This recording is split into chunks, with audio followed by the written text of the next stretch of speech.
Like share कर दीजिएगा और जो नए साथी जुड़े हैं वो चैनल को सब्सक्राइब कर दीजिएगा। तो देख लेते हैं, अक्षिता बिश्नोई आ गई है। स्टार्ट करते हैं फिर अपने प्रश्नों का सिलसिला। 101 प्रश्न और इसका जवाब दीजिएगा। सचिन ने बी दिया है, सिंगिंग स्टार 2, कल्पना कुमारी ए, पूनम समृद्धि बी, दीपक बी। चलो, अध्यापकः एक चित्रं प्रस्तुय छात्रान् निर्दिशति। अध्यापक क्या एक चित्र को प्रस्तुत करके छात्रान् निर्दिशति, छात्रों को निर्देश देता है। यत् चित्रं दृष्ट्वा अस्य उपरि एक निबंधं लिखित्वा प्रतिवेदनं प्रस्तुवन्तु, कि चित्र को देखकर इसके ऊपर एक निबंध लिखकर रिपोर्ट को प्रस्तुत करिएगा। अनेन क्रियया शिक्षकः, इस क्रिया के माध्यम से शिक्षक क्या करना चाह रहा है कि छात्राणां लेखन कौशलस्य विकासं करोति, बच्चों के लेखन कौशल का विकास कर रहा है। छात्राणां चिंतन क्षमता कल्पनाशीलताया विकासं करोति, उनकी चिंतन कौशल कल्पनाशीलता का विकास कर रहा है। छात्राणां पठन कौशलस्य विकासं करोति, या चिंतन क्षमताएं अवरोधम, चिंतन क्षमता में अवरोध तो उत्पन्न नहीं कर रहा है, काट दो।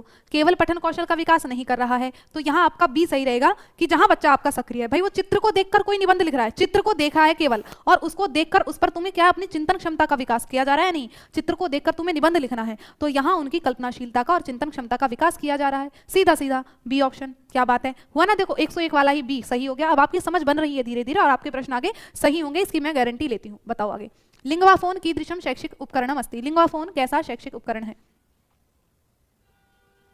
समझिए। लिंगवाफोन किसको कहते हैं? लिंगवा यानी कि लैंग्वेज को सिखाने के लिए या लैंग्वेज सुधारने के लिए जिस डिवाइस का या यंत्र का या उपकरण का प्रयोग किया जाए वो लिंगवाफोन है, ठीक है। और लिंगवाफोन जो है यहाँ भाषा को सुधार के लिए किया जाता है, तो ये केवल और केवल श्रव्य सामग्री है। कैसी है? तो कहेंगे श्रव्य। लिंगवा यानी कि लैंग्वेज को सुनकर, ये एक तरह से एक ऑडियो टेप की तरह होता है, यहाँ आपको सुनकर भाषा को सुधार सिखाया जाता है, ठीक है। तो ये दृश्य सामग्री नहीं है, ना ये श्रव्य दृश्य है, ये केवल और केवल एक श्रव्य सामग्री है। इसको हम सुनते हैं, सुनकर भाषा को सिखाया जाता है, तो एक दृश्य उपकरण है। कैसा है? तो कहेंगे ये एक दृश्य उपकरण है, इसको केवल सुना जा सकता है।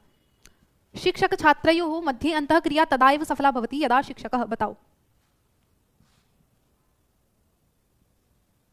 देख लेते हैं सी क्या कह रहा है कि छात्राणां स्तरानुकूलम शब्दानां उपयोगं करोति। ठीक, बहुत शानदार। अब देख लेते हैं कि शिक्षक छात्रयोः मध्ये अंतःक्रिया तदा एव सफला भवति, कि शिक्षक और छात्र के बीच जो अंतःक्रिया होती है वो तभी सफल होती है। कब होती है? यदा, जब शिक्षक सरल शब्दानां उपयोगं करोति, जब शिक्षक सरल शब्दों का उपयोग करता है, अथवा कठिन शब्दानां उपयोगं करोति, कठिन शब्दों का उपयोग करता है, प्रादेशिक भाषाएं उपयोगम करोति, प्रदेश की भाषा का उपयोग करता है, काट दो। सी और देखो कि छात्राणाम स्तरानुकूलम शब्दानाम उपयोगम करोति। तो बताओ इससे भी बढ़िया ये वाला है कि नहीं है कि जब बच्चों के स्तर के अनुसार शब्दों का प्रयोग किया जाएगा। भाई देखो कक्षा में क्या है, डाइवर्जेंट यानी कि एक तरह से विभिन्नताएं आपको नजर आएंगी, व्यक्तिगत जो इंडिविजुअल डिफरेंस आपको नजर आते हैं। कुछ बच्चे थोड़ा मंद बुद्धि होते हैं, चीजों को देर में समझते हैं, तो उनके लिए तो सरल भाषा का प्रयोग करेंगे। और कुछ कैसे हैं, तेज बच्चे होते हैं, है ना, वो सरल नहीं, उनके सामने कठिन शब्द बोल देंगे तुरंत समझ जाते हैं। तो इससे क्या होगा, अगर केवल सरल शब्दों का प्रयोग करेंगे तो जो प्रतिभाशाली बच्चे हैं उनकी हानि होगी, उनके समय का क्या है, नाश होगा, उनका समय व्यर्थ जाएगा। तो सरल भाषा का प्रयोग नहीं करके हम उनके स्तर के अनुसार शब्दों का प्रयोग करेंगे।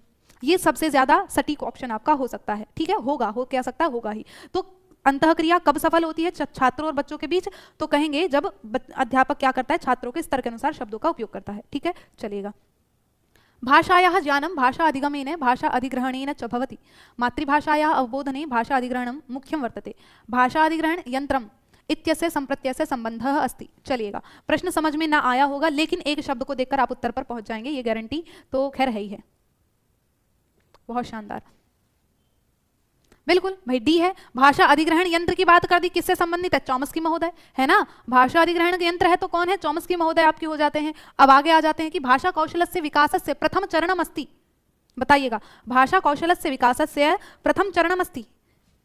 क्या समझे? फिर हम समझाएंगे आपको, समझे कि नहीं समझे, बूझे।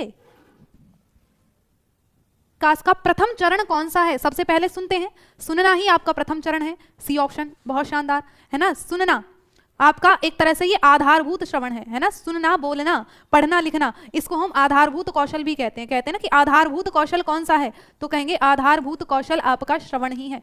दूसरा नाम इसका याद कर लीजिएगा। तो भाषा कौशल का या भाषा शिक्षण का आधारभूत कौशल आपका श्रवण कौशल है। आगे बढ़िएगा, पढ़ो और बढ़ो, सब पढ़ो सब बढ़ो, है। कक्षायाम एकः बालकः स्वविचारमेव सत्यं मन्यते, अन्येषां सहपाठिनां विचारान् महत्वं न ददाति। इयम् अवस्था जीन पियाजे महोदयस्य सिद्धान्तस्य कया अवस्थया सह सम्बद्धा अस्ति?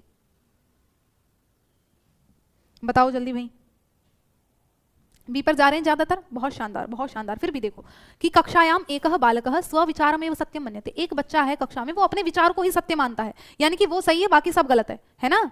जब ये वाली बात आ जाती है, कौन सी अवस्था है, अन्येषां सहपाठिनां विचारान् महत्वं न ददाति, दूसरों के विचार को महत्व नहीं देता, है ना। तो इयम अवस्था जीन पियाजे महोदयस्य सिद्धांतस्य कया अवस्था, यानी अहम केंद्रिता बच्चे में कब आती है, अहम केंद्रिता, वो अपने आप को केंद्र में रखता है बाकी सब गलत है, वो आपकी पूर्व संक्रियात्मक अवस्था यानी कि बी, है ना, ईगोसेंट्रिज्म यानी कि बी, पूर्व संक्रियात्मक अवस्था। ये कब होती है, अगर संवेदी पेशी अवस्था की बात करें तो ये 0 से 2 साल की होती है, और 2 से लेकर आपके 6 या 7 साल तक आपका क्या चलता है, 6 से 7 आपका ये पूर्व संक्रियात्मक अवस्था चलती है, और उसके बाद मूर्त संक्रियात्मकता आपकी 7 से 11 या फिर 12 मान लो, और फिर उसके बाद आपकी 12 से अब तक आपकी औपचारिक संक्रियात्मक अवस्था, इसको हम अब अमूर्त संक्रियात्मक अवस्था भी बोल देंगे, अमूर्त संक्रियात्मक अवस्था इसी को बोलेंगे, ठीक है। चलिएगा, ये वाला समझ में आ गया, तो अब आगे बढ़ते हैं। चतुर्थ कक्षायाम शिक्षकः, मैम सीडीपी तो कोई काट ही नहीं सकता, सही बात है ना, सीडीपी तो कतई जुबान पे ही बैठी है, ऐसा तुम्हें हिंदी और संस्कृत का भी करना है भाई, मेहनत करनी है बढ़िया वाली। शिक्षकः उचिताभिनय माध्यमेन छात्रान् एकं रोचकां कथां श्रावयति, तदनन्तरं सः छात्रान् तां कथां स्वशब्दैः पुनः पुनः कथयितुं निर्दिशति, अनेन सह छात्राणां डैश आकलनं करोति। हाँ भाई बदलता है, ठीक है, कि चतुर्थ कक्षायाम शिक्षकः उचित अभिनय माध्यमेन, कि चौथी कक्षा में शिक्षक उचित अभिनय के द्वारा छात्रान एकाम रोचकां कथां श्रावयति, एक रोचक कथा को सुनाता है, तदनंतरम सह छात्रान ताम कथां स्वशब्दैः पुनः कथयितुं निर्दिशति, और उसके बाद अध्यापक क्या है, बच्चों को एक कथा को, मतलब बच्चों को कथा सुनाई और बच्चों से कहता है कि अब अपने शब्दों में इस कथा को सुनाओ। तो इसके माध्यम से वो कौन से कौशल का विकास करना चाह रहा है भाई, कथा सुनाई और सुनने के बाद बच्चों से कहा अपने शब्दों में बताओ, तो ये श्रवण कौशल का विकास हुआ कि नहीं हुआ, बताओ जल्दी। यहाँ संभाषण कौशल का विकास नहीं है, ये श्रवण कौशल का विकास है, कि सुनकर क्या आप बोल पा रहे हैं, कि तुम ढंग से सुनोगे तभी तो कहानी को सुनाओगे, बताओगे अपने शब्दों में, तुमने सुनी नहीं है तो बताओगे कैसे, है ना। तो कहानी को सुना रहा है और उसके बाद बच्चों से अपनी भाषा में बोलने के लिए कह दिया, तो बच्चों के श्रवण कौशल के विकास करने की बात इसमें कही जा रही है। अंतर्वैयक्तिक प्रज्ञा विकासार्थम अति महत्वपूर्ण अस्ति, बताइएगा, है ना, इंटरपर्सनल की बात कर दी जाए, इंटरपर्सनल, और इंटरपर्सनल में हम क्या करते हैं, इंटर और इंट्रापर्सनल को जानते हो बहुत अच्छे से, अंतर्वैयक्तिक और अंतरावैयक्तिक, तो ये अंतर्वैयक्तिक की बात करती है। जब इंटरपर्सनल की बात की जाएगी तो परस्पर संप्रेषण किया जाता है, परस्पर संप्रेषण विचार विमर्श किया जाता है, तो आपका परस्परम विचार विमर्श, सी ऑप्शन, बहुत शानदार, समझ में आ रहा है, अब अच्छे जा रहे हैं, प्रश्न नहीं जा रहे ना पहले से, कोई दिक्कत नहीं, बढ़िया जाएंगे, आ जाओ। भाषा शिक्षणे सृजनात्मक उत्तरार्थम आवश्यकम अस्ति, बताओ, बहुत शानदार भाई, सृजनात्मकता यानी कि रचनात्मकता यानी कि क्रिएटिविटी यानी कि कल्पनाशीलता यानी कि समस्या समाधान कौशल, तो यानी कि आपका मुक्त उत्तर ओपन एंडेड प्रश्न जो होंगे वो सृजनशीलता को बढ़ावा देते हैं, ठीक है। सृजनशीलता को कौन बढ़ावा देगा, तो आपके मुक्त उत्तर प्रश्न ये बढ़ावा देते हैं, आपका बी ऑप्शन सही जवाब हो जाता है। निज भाषण इत्यस्य सर्वप्रथमम केन प्रयुक्तम, निज भाषण इसका सर्वप्रथम प्रयोग किसने किया, वाइगोस्की ने, एरिक्सन ने, पियाजे महोदय, कोयल कह रही हूँ, कोहलबर्ग महोदय ने।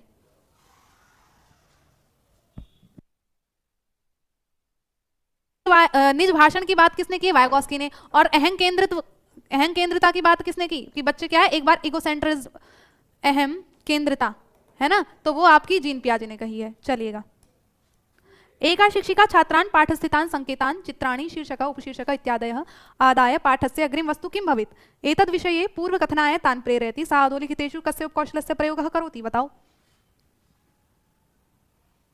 जुड़ रहे हैं चैनल को सब्सक्राइब कर दो, ठीक है, और अब उत्तर बता दो, डी दे रहे हैं, अच्छा जी, चलो डी वाले तुम कटोगे, मैंने कितनी बार ये तुम्हें बता दिया ढंग में, तुम्हें बताया भाई, चित्र शीर्षक पढ़ना, उपशीर्षक पढ़ना, ये आपके पठन कौशल को, ये आपके पठन कौशल को बढ़ाते हैं, है ना, ये पठन कौशल का विस्तार करना चाह रहे हैं इसके माध्यम से, कि एक शिक्षिका छात्रान पाठ स्थितान संकेतान, बच्चों को पाठ में स्थित संकेत जैसे चित्र, शीर्षक, उपशीर्षक इत्यादि इनके बारे में पढ़ाकर पाठ की अग्रिम वस्तु क्या होगी, यानी कि अगली वस्तु क्या होगी, अनुमान लगाना। जब अनुमान लगाया जाता है तो ये पठन का उपकौशल होता है कि नहीं होता है ना, कि एतद विषय पूर्व कथनाएं तान प्रेरयति, सा अधोलिखितेषु कस्य उपकौशलस्य प्रयोगम करोति, तो वो पठन के उपकौशल का प्रयोग कर रही है, यानी कि अनुमान लगाना इसके अंतर्गत आपका हो जाता है। चलिएगा, बालकेभ्यः चित्र प्रेक्षणं रोचते, ते स्वमत्या तेषां वर्णनं च कुर्वन्ति, अध्यापक रूपेण भवता चित्र पुस्तकानि प्रयोज्यानि, यतो ही, बताओ इसको पढ़ के आ रही हैं, देख लेते हैं भाई, सी है कि डी है। बालकेभ्यः चित्र प्रेक्षणम रोचते, कि बच्चों को क्या है, चित्र को देखना अच्छा लगता है, चित्र प्रेक्षणम, है ना। ते स्वमत्या तेषां वर्णनम च कुर्वन्ति, यानी कि चित्र को देखकर बच्चे अपनी बुद्धि के अनुसार क्या है उसका वर्णन करते हैं। अध्यापक रूपेण भवता चित्र पुस्तकानि प्रयोजयन्ति, कि अध्यापक के रूप में आपको चित्र पुस्तकों का प्रयोग करना चाहिए, क्योंकि बच्चों को चित्र को देखकर वर्णन करना अच्छा लगता है। क्यों करना चाहिए? क्योंकि अनेन भवतः छात्रा संलग्ना भविष्यन्ति, इससे तुम्हारे छात्र क्या संलग्न हो जाएंगे। अथवा अनेन छात्रा एतत् विद चित्रान् चित्रयितुं प्रेरिता भविष्यन्ति, किसके माध्यम से बच्चे इस प्रकार के चित्रों को वर्णन करने में क्या है प्रेरित होते हैं। या फिर अनेन छात्रा चित्राणाम अवबोधे समीक्षायां च समर्था भविष्यन्ति, किससे बच्चे क्या हैं चित्रों की समझ में और उनकी समीक्षा करने में समर्थ हो सकते हैं। और अनेन छात्राणाम विविध वर्णानाम ज्ञान वर्धनम भविष्यति। अब ये देखो सारे आपको पॉजिटिव से लग रहे हैं, लेकिन सबसे ज्यादा सकारात्मकता यानी कि बच्चे में सबसे ज्यादा गुणों का विकास किसमें नजर आ रहा है, सबसे ज्यादा जो पठन से संबंधित गुण है, तो आप देख रहे होगे कि चित्रों के अवबोध भी हो रहा है और साथ में बच्चा समीक्षा करने में भी समर्थ है। भाई जिस चीज में आपको आनंद आ रहा है, अगर उसी को हम क्या करें माध्यम बना लें, है ना। बच्चे को क्या है चित्र के माध्यम से वर्णन करना अच्छा लगता है, तो चित्र को ही क्या है अपना माध्यम यानी कि हथियार बना लो, और बच्चा उसी से ही समीक्षा करना भी सीख जाएगा, जो कि बाद का काम है। मतलब समीक्षा करना थोड़ा कठिन लगता है, लेकिन चित्र के माध्यम से उनको संलग्न जब करोगे तो संलग्न करने के साथ साथ उनमें अवबोध क्षमता भी आएगी और बच्चा समीक्षा करने में भी समर्थ हो जाएगा, है ना। तो आपका यहाँ क्या होगा, सी ऑप्शन सही जवाब हो जाता है। ठीक है, चलिएगा। एकः बालकः स्वनिकट परिवेशे आंग्ल भाषां शृणोति, सः प्रायः स्वप्रथम भाषायाम् अस्याः शब्दावलीं प्रयोजयति। एतद् अस्ति, ज्ञापयतु। बालक स्वनिकट परिवेशे आंग्ल भाषा शृणोति, बच्चा क्या अपने परिवेश में अंग्रेजी को सुनता है, ठीक है। और सह प्रायः स्वप्रथम भाषायाम अस्य शब्दावली प्रयोजयति, उसने जो अपने परिवेश में अंग्रेजी सुनी है ना, तो उसमें क्या कर रहा है अपनी भाषा में उसके शब्दों को प्रयोग कर रहा है। आपको बताया जब भाषा के बीच में प्रयोग किया जाए, विकल्प में प्रयोग किया जाए तो कूट वो स्विचिंग, कोड स्विचिंग यानी कि कूट परिवर्तन हो जाता है। जब भाषायाम, भाषा में यानी कि भाषायाम का मतलब है जब सप्तमी विभक्ति, कैसी सप्तमी विभक्ति में पर यानी में अर्थ को देती है, यानी कि भाषा के बीच में प्रयोग किया जाता है, तो वो कूट सम्मिश्रण यानी कि कोड मिक्सिंग कहलाता है। कि आपने अपने परिवेश में, आप विद्यालय में जाने से पहले बच्चे को क्या है सिखा देते हैं, भाई इसको नोजी कहते हैं, इसको आइज कहते हैं, है ना। अब उसने परिवेश से सीख ली और वह इनका प्रयोग अपनी भाषा में कर रहा है कि मम्मा मेरी आइज दुख रही है, बच्चा करता है तो अपनी भाषा में इन शब्दों का प्रयोग कर रहा है। ये क्या, ये कूट सम्मिश्रण है, ये कोड मिक्सिंग ही तो है, यानी कि ए ऑप्शन। प्रथम श्रेणी कक्षायाः भित्तौ छात्राणां कार्यं दर्शयन्तः अंकितपत्राणि, विज्ञापनपत्राणि, सूचनापत्राणि, नामचिह्नानि, समाचारपत्राणि स्थापितानि, एतानि वस्तूनि छात्रेभ्यः प्रददाति। बताओ, कोड मिक्सिंग भाषा के बीच हम दूसरी भाषा के शब्दों का प्रयोग करें, है ना, वो आपका कोड मिक्सिंग है। जैसे अभी बताया, मेरी आइज दुख रही है, मेरी बुक कहाँ है, वाक्य में मैंने बीच में बुक का प्रयोग कर दिया। तू किथे चली गई, किथे यानी कि पंजाबी बोल दी और कह दिया चली गई, तो आपका क्या हो गया हिंदी का कोड मिश्रण। जब एक ही वाक्य के बीच में हम अनेक भाषा के शब्दों का प्रयोग करें। बी पर जा रहे हैं, यानी कि मुद्रण बहुल परिवेश, बहुत शानदार। क्या है ये कि कक्षा में आपने विज्ञापन पत्र है यानी कि चित्र है, होर्डिंग्स हैं, सूचना पत्र है, नोटिस बोर्ड लगे हुए हैं, इनका जो प्रयोग किया जाता है किस लिए किया जाता है, भाई मुद्रण समृद्ध परिवेश यानी कि प्रिंट रिच एनवायरनमेंट के को ये बढ़ावा दे रहा है ना। ये किसको बढ़ावा दे रहा है, प्रिंट रिच एनवायरनमेंट को। आ जाओ, एकः शिक्षकः पंचकक्षायाः छात्राणां कृते गतिविधि 1 मिनट मितं मुक्तलेखनम् इति सम्पादयति, अस्य लेखन कार्य से प्रयोजनं भवेत् यत् छात्राः लिखेयुः न वा लिखेयुः। अच्छा चलिए बताओ आप, फिर हम बताएंगे।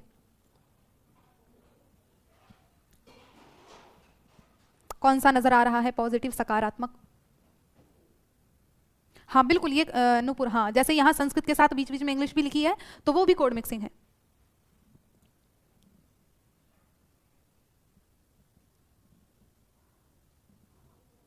यहाँ बहुत शानदार। भाई देखो पूछा, एक शिक्षक, एक शिक्षक पंचकक्षा छात्राणां कृते, 5वीं कक्षा के छात्रों के लिए एक गतिविधि, एक गतिविधि को 1 मिनट से यानी कि एक गतिविधि करवा रहे हैं, और वो गतिविधि क्या कि 1 मिनट तक मुक्त लेखन करवाया जा रहा है, यानी कि फ्री राइटिंग करवाई जा रही है।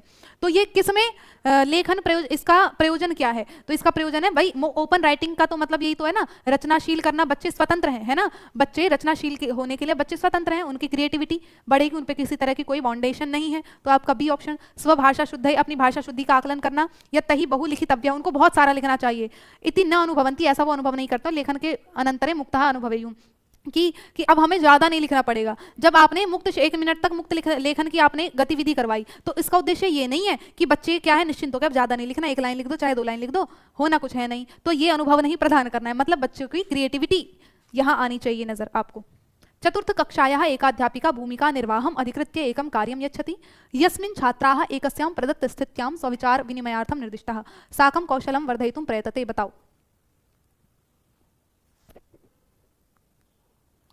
सी ऑप्शन देख लेते हैं कि हाँ बिल्कुल, देखो आपको बताया था, पूरा प्रश्न भी नहीं पढ़ा तो देख लेते हैं। रोल प्ले की बात कर दी, भूमिका निर्वाह, और मैंने स्टार्टिंग में बताया आपको कि भूमिका निर्वाह जब भी होगा तो वहाँ आपका भाषण कौशल विकसित होगा। भूमिका निर्वाह क्या आपके भाषण कौशल को विकसित करने के लिए करती है। तो यही पूछा है कि किस कौशल को बढ़ाने के लिए ये सहायक है, तो कहेंगे संभाषण कौशल को बढ़ाने में सहायक है कि बता रही है और इस पर आधारित वो कुछ स्थितियां दे रही है, तो ये किस में सहायक है, तो ये बच्चों के संभाषण कौशल में सहायक है। ठीक है, चलेगा।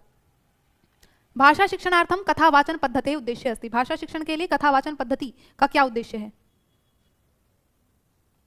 कि भाषा शिक्षण में कथावाचन पद्धति का उद्देश्य क्या है, बच्चों को कथा कहना, कथा कहने का उद्देश्य क्या है, बच्चों को भाषा में संलग्न करना है ना। सी ऑप्शन आपने दिया है कि बच्चों को नैतिक शिक्षा का ज्ञान देना। हमारा मुख्य उद्देश्य नैतिक शिक्षा का ज्ञान नहीं है, वो तो कथावाचन के साथ साथ क्या है, उसके उपकौशल कह सकते हैं कि वो साथ साथ आ ही जाता है ना। एक काम करते हैं तो दूसरा ऑटोमेटिक हो ही जाता है। कथावाचन का उद्देश्य, हमारा मुख्य उद्देश्य बच्चों को भाषा में संलग्न करना है और उसके साथ साथ नैतिक शिक्षा का ज्ञान तो बच्चों को हो ही जाता है। छात्राणाम कथाम कंठस्थीकरणम काट दो, मतलब कि सी ऑप्शन आपका सही हो जाता है। आ जाओ। एका शिक्षिका स्वीकृत सहायक पुस्तकात् एकां लघुकथाम् अथवा अन्यानि आख्यानानि पठितुं छात्रान् प्रेरयति। सहायक पुस्तकात् पठनाय छात्राणाम् उत्साहवर्धनस्य कः प्रमुखः उद्देश्यः अस्ति। बताओ क्या बात है, दिव्या बड़ी राजी हो रही है, अब तो सभी सही हो रहे हैं, अच्छा फील हो रहा है, बहुत अच्छी बात है। हाँ बिल्कुल, संलग्न में शामिल करना है ना। तो बीच बीच में तुम गायब हो जाते हो, पिन मारना पड़ता है। चैनल को लाइक शेयर करने के लिए, सब्सक्राइब करने के लिए, क्लास को, चैनल को सब्सक्राइब करना, क्लास को लाइक शेयर करना, तो वो करते रहा करो, है ना। D is right. अच्छा चलिएगा, देख लेते हैं डी राइट है कि बी की सी। चलो देखो कि एक शिक्षिका स्वीकृत सहायक पुस्तकात् एकाम लघु कथाम अथवा अन्यानि आख्यानानि पठितुम छात्रान् प्रेरयति, कि किसी कोई सप्लीमेंट्री रीडर है, मतलब कोई पाठ्य पुस्तक नहीं है, कोई वैसे ही बाहर की पुस्तक है, एक तरह से कहने का मतलब है कि आपको विस्तार में पठन में सहायक होगा, वो विस्तार पूर्वक पठन में सहायक होगा, तो कहेंगे सविस्तर पठनस्य विकासः। ये एक विस्तार पूर्वक पठन में विकास करता है। ठीक है, शैक्षणिक कौशल के संवर्धन के लिए नहीं, मौखिक अध्ययन कौशल के विकास के लिए, गहन पठन के विकास के लिए नहीं, अपितु आपको किसी टॉपिक को और विस्तार में पढ़ने के लिए प्रोत्साहित करता है। यहां केवल और केवल सी ऑप्शन आपका सही होगा। ठीक है, चलिएगा। एका शिक्षिका चतुर्थ श्रेण्या छात्रान् एकां कविताम् अस्माकम् उत्सवः इति पाठयति। कविता पाठानन्तरं कविता कक्षायाम् अधोलिखितेषु कस्मिन् विषये चर्चा न करणीया। चलिएगा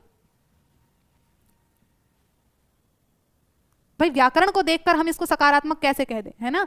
व्याकरण आ जाए और सकारात्मक कैसे कह दें, तो इसलिए आपका डी ऑप्शन सही जवाब हो जाता है। ठीक है, तो कविता के भावों का अभिव्यक्त करना, ये बात सही है। अंत्य राइमिंग या कविता के प्रसंग संदर्भ आदि को पढ़ना सही, लेकिन व्याकरणात्मक विषयों को पढ़ाना आपका गलत है। प्रश्न को फिर से समझा दूं कि एक शिक्षिका चतुर्थ श्रेणी के बच्चों को एक कविता का नाम है अस्माकम उत्सव, इसको पढ़ाती है ना। और कविता पढ़ने के बाद कविता कक्षायाम, कविता की कक्षा में किस पर चर्चा नहीं करनी चाहिए, तो कहेंगे व्याकरण पर विषय हम चर्चा नहीं करेंगे। पंचम कक्षायाः एका शिक्षिका पश्यति यत् तस्याः कक्षायाः छात्राः तया पाठ्यमानया द्वितीय भाषया सह स्वभाषायाः शब्दानां वाक्यानां च प्रयोगं कुर्वन्ति। एतत् कथ्यते, बताइएगा।